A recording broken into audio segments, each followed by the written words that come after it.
সালাম আলাইকুম। পরিস্থিতিটা একটু ঘোলাটে। তো যেহেতু মধ্যপ্রাচ্যের বিভিন্ন দেশে লক্ষ লক্ষ না কোটি কোটি বাংলাদেশের মানুষ, এখানে শ্রমজীবী মানুষ আছেন, কর্পোরেট জগতের মানুষ আছেন, কেউ পরিবার নিয়ে বসবাস করছেন।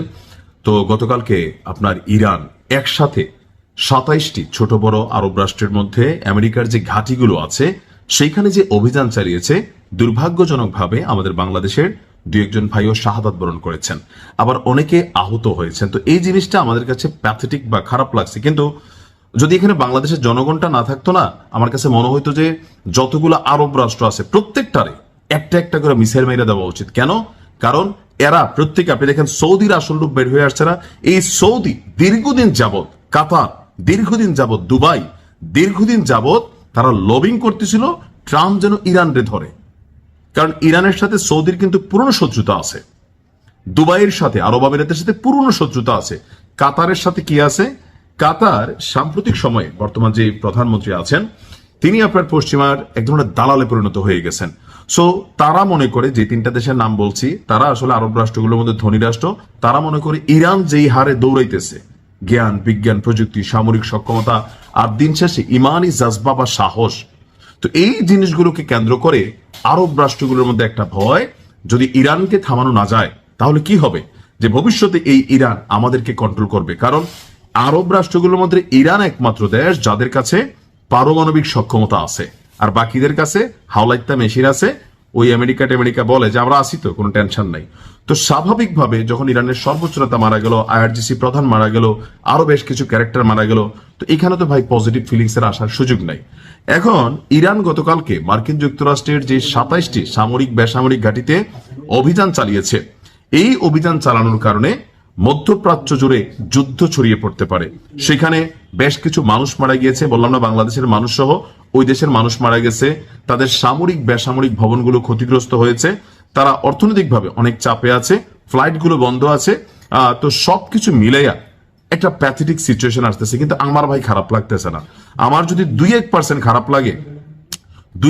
খারাপ লাগে সেটা শুধুমাত্র যে আমার 2-1 বাংলাদেশি ভাই সেখানে মারা গেছেন, তাদের ব্যবসা বাণিজ্য প্রতিষ্ঠান অথবা কর্মের জায়গাগুলোতে একটু ক্ষতিগ্রস্ত হবে এই কারণে। নয়তো পুরো আরব রাষ্ট্র, আমি মনে করি যে মক্কা মদিনা ছাড়া সৌদি আরবের প্রত্যেক শহরে একটা হাইপারসোনিক মিসাইল ইরানের ছাড়া উচিত।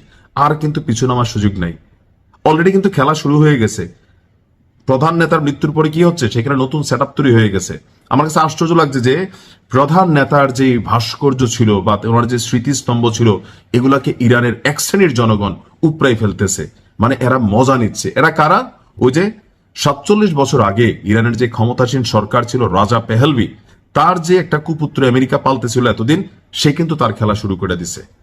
মানে একদিকে আমেরিকার সাথে যুদ্ধ চলতেছে, জনগণ দেশের প্রতি থাকা উচিত, ওইদিকে লুটেরা শ্রেণী, এই মব সৃষ্টিকারী শ্রেণী সারা পৃথিবীতে আছে, এরা গিয়া বিভিন্ন জায়গার মধ্যে এই ধরনের কর্মকাণ্ড করতেছে। তো একটা দেশের জনগণ যদি, তার ভিতরের অংশ যদি রাষ্ট্রের বিরুদ্ধে বিগড়ায় যায়, লাইক হয়তো অনেকেই আমার প্রতি রাগ হয়ে যাবেন, 1971 ধরেন যাদের প্রকৃতপক্ষে রাজাকার, এরা তো রাষ্ট্রবিরোধী ক্যারেক্টার ছিল। এখন ইরানের মধ্যে কিন্তু এই একটা শ্রেণী আছে।